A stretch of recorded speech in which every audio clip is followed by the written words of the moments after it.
Ana nukil dari kitab Samratul Ya'inah Syarah Riyadil Badi'ah, kitab fikih dan usuluddin di dalam yang termasuk di dalam madhab Syafi'iyah. Kita lihat dulu sebelum ana tukilkan ucapan ulama tentang masalah intiqal madhab, perpindahan dari satu madhab ke madhab yang lain atau mencampur adukan tentang madhab. Kalau dilihat dari sisi wajib bermadhab, maka tidak ada dalil satupun. Tidak ada dalil secara syar'i mengatakan wajib bermadhab. Satu, itu dulu pahami.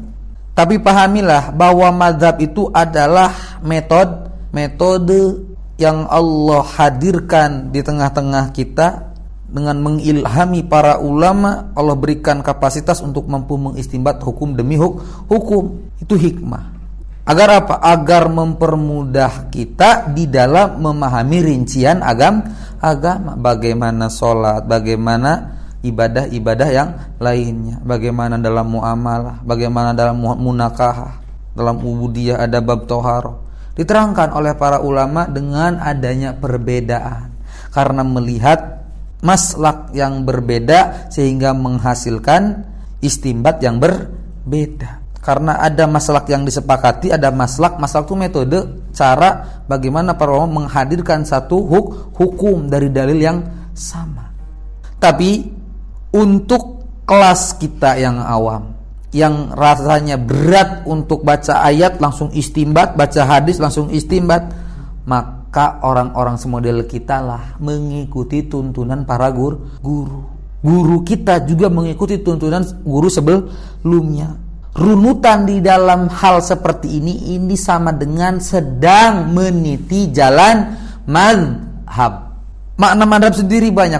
Para ulama banyak memaknai mana tentang apa itu bermadhab. Salah satunya madhaba ilaih. Ketika manhaj, apa yang datang dari Rasulullah. Manhaj setiap apa yang datang dari Rasulullah, baik perbuatan, ucapan, takrir, ketetapan. Ketika ada contoh dari Rasul A, B, C, para ulama mengambil salah satu jalan yang diajarkan oleh Rasulullah. Pengambilan terhadap salah satu jalan ini disebutnya madhab. Berarti madhab lebih sempit daripada manhaj. Jelas ya? Kemudian ada perbedaan-perbedaan yang sifatnya memang ijtihadiyah, dan para ulama menerima adanya perbedaan itu. Bahkan ada kitab namanya Ikhtilaful Rahmatul Ummah fi Ikhtilafil A'immah. Jadi ada hikmah adanya perbedaan pendapat di tengah-tengah para ulama. Itu yang pertama. Sehingga untuk orang-orang semodel kita, maka ikutilah penjelasan, keterangan dari para guru yang bermuara, yang merujuk kepada referensi kitab-kitab yang dipegang oleh para guru kita. Ada mungkin yang dari madhab Syafi'i, maka referensinya kutubus Syafi'iyah. Ada guru kita di bagiannya mungkin ada yang madhab Hambali, maka referensinya adalah kutub Hanabilah. Bermasalah, ambil hukum yang paling kita tahu, yang dijelaskan guru, tanyakan tentang dalilnya agar kita tidak mutlak taklid a'ma, tapi benar tahu, oh ini begini, haram sote karena dalilnya ini, dipahami oleh madhab Hambali begini, gitu. Kita ikutin itu.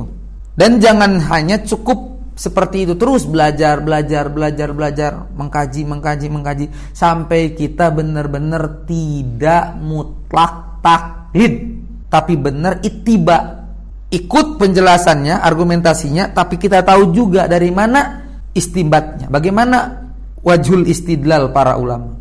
Sekarang sesuai dengan pertanyaannya, bagaimana hukum pindah-pindah madhab misalkan, atau mencampur baurkan madhab?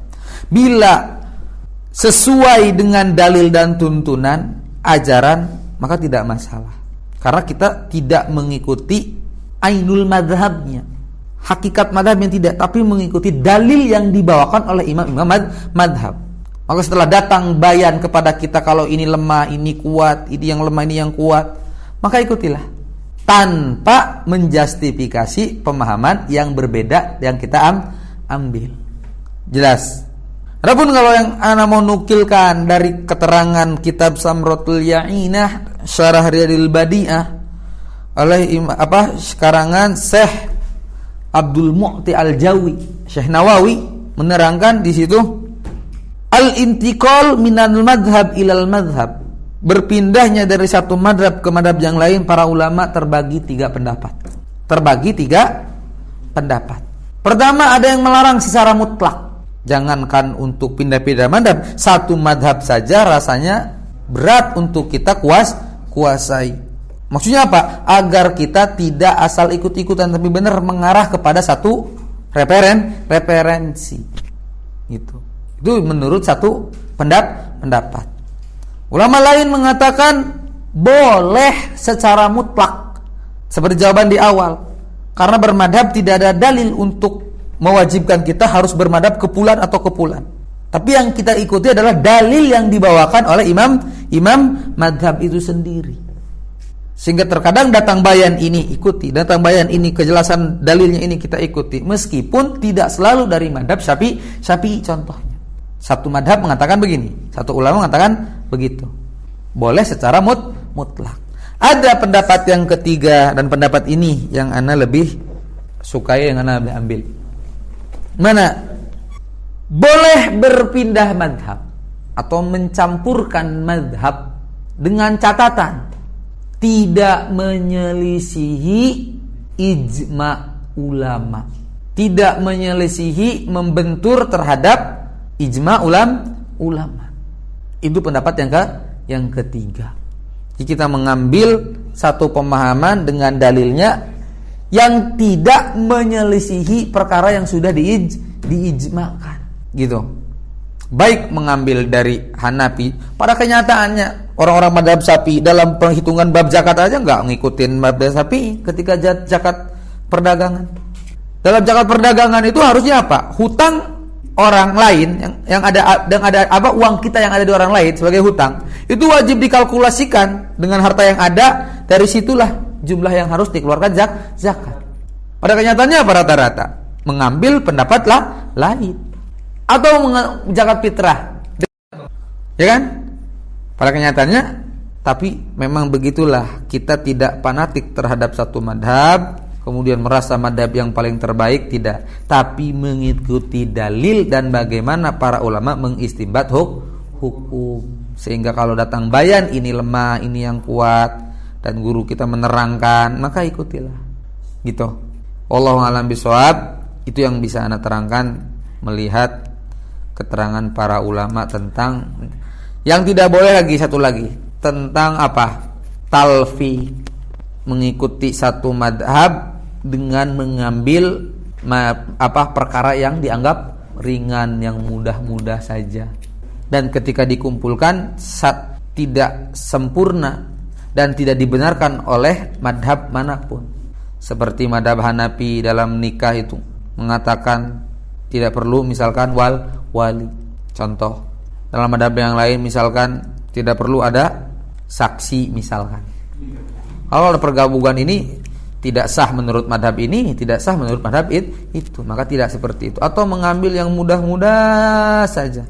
Agama ini bukan untuk dipermainkan, bukan untuk main-main, dan bukan akal-akalan, tapi benar kita berdasarkan dalil dan tuntunan. Metodenya mungkin dengan cara mengikuti kitab-kitab imam madhab yang diterangkan oleh guru-guru kita, gitu. Cuman saran ana, jangan sampai adanya perbedaan mazhab antum bercerai-berai, berpecah belah hanya karena masalah furu'iyah yang sifatnya ijtihadiyah. Jadikanlah perbedaan mazhab adalah solusi saat-saat tertentu, dalam bab haji misalkan, dalam bab zakat misalkan. Berat kalau mengikuti mazhab Syafi'i, maka ada mazhab lain yang menjadi solusi dalam keadaan-keadaan tertentu. Itulah hikmah adanya perbedaan pendapat para ulama. Jangan dijadikan momen untuk bercerai-berai. Justru jadikanlah ikhtilaf yang mana? Ikhtilaf yang kira-kira mendatangkan ridho, yang mendatangkan rahmat. Tapi kalau perpecahan yang menjadikan kita bermusuhan, satu sama lain memusuhi, berlandaskan pada madhab ini madhab itu namanya bukan ikhtilafur rahmah, justru itu musibah. Para imam itu meskipun debat perkara misalkan bismillah, wajib atau tidak, batal atau tidak. Itu hanya pada ranah ilmiah, cara mengistimbat, cara memahami. Tapi dalam keseharian penuh dengan kehangatan. Contoh real aja antara Imam Syafi'i dengan Imam Malik. Apakah sepakat dalam segala hal? Enggak. Justru banyak perkara-perkara yang jelas, bahkan ada perdebatan. Imam Malik tidak mengatakan bismillah itu bukan bagian dari Al-Fatihah, maka tidak wajib, tidak sunnah. Katanya madhab Syafi'i, orang siapapun sholat tidak baca bismillah maka tidak sah sholatnya, karena bismillah bagian dari ayat Al-Fatihah. Oh, itu kan perdebatan seputar sah atau tidak sah. Keduanya mujtahid. Mana di antara mereka yang benar? Dua pahala. Ya, ada perdebatan sengit dan sebagainya. Tapi satu sama lain, subhanallah. Ketika yang satu imam, satu makmum. Dalam keseharian penuh dengan kehangatan. Itulah rahmat. Kapan? Kalau dengan lapang dada, berbicara dengan ilmu. Hari ini kita justru malah berpecah belah karenanya adanya madhab. Kenapa? Karena hilang kepemimpinan di tengah kaum muslimin. PR besar para pemuda hari ini, para kaum muslimin hari ini. Hadirkan kepemimpinan yang satu, yang utuh, sehingga perdebatan perbedaan semodel itu sangat mudah untuk dituntaskan. Kalau ada kepemimpinan Islam, pilihkan satu madhab. Kan dalam mahkamah agung itu, dalam mahkamah Islam nggak boleh ada perdebatan beda madhab.